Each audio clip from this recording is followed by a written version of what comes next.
had a new program director walk into my office, I think a couple things that really came to my mind that are actually important besides being motherly is, number one, I think people need to be creative. These are great opportunities as program directors to really imagine the greatness of a program and make it even better. And number two, to be visionary. It's really important as a program director to have a vision of where you want a program to go in the next 3 to 5 years and how you think it needs to change and evolve with the changing scope of medical education. Number three, I think it's important to find like-minded people to help champion and support your cause or your course or whatever you're running. When you work with other people, this is something I've learned over the years. I've run a couple of different programs.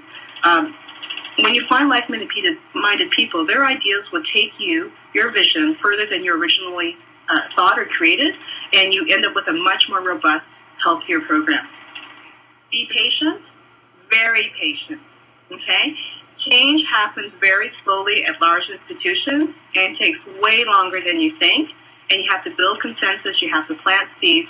But I would say the average new initiative that I've been involved in has taken about 3 years to actually occur with a lot of consensus agreement. I'm now just seeing some things come to fruition now that I started 15 years ago. And other people are leading those things. But again, have a vision and a long-term plan. So be very, very patient. Number five, I think it's really important to find a mentor, whether it's a set mentor or someone you go seek yourself.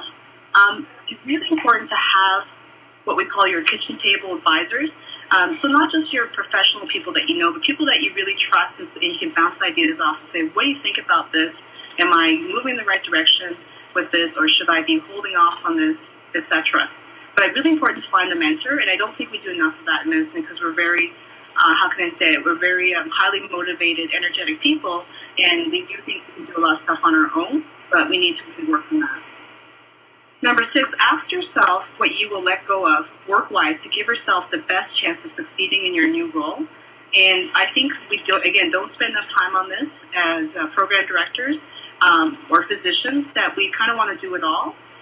But you should really ask yourself before you take on a new program director role, well, what am I going to give up or let go so that I can do this well, instead of just squishing it all in there. Number seven, be humble. I think it's really important to always be grounded and kind of aware of the people that you work with and the students that you're working with, and to really just take the time to get to know everyone that's a part of it, because everyone matters, the small cogs and the big cogs.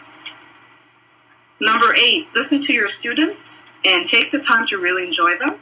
They are our future, and I know that might sound a bit, schmarmy, that kind of thing, but, we spend a lot of time as program directors focused on very few students that are actually the challenging learners or learners in difficulty, and we need to actually really embrace the fact that most of them are really quite fantastic individuals. Number nine, and I don't mean this in order of priority, but make time for your family and take care of yourself and your health. Really important. You're in it for the long run. Being a program director can be a very demanding job. It's the kind of role that can take over your whole life, or you can manage it. And part of that is we have family, we have kids, we have other people that we need to take care of, as well as ourselves.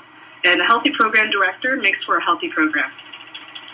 And number 10, I probably need to still work on this one, but I think it's really important. So make time every day to reflect and find joy in your work. I find a lot of joy in my work, but I just need to have more downtime, I think, and might need more cups of tea to think about all the things that are going on. So those are my top 10 pieces of advice for a new program director.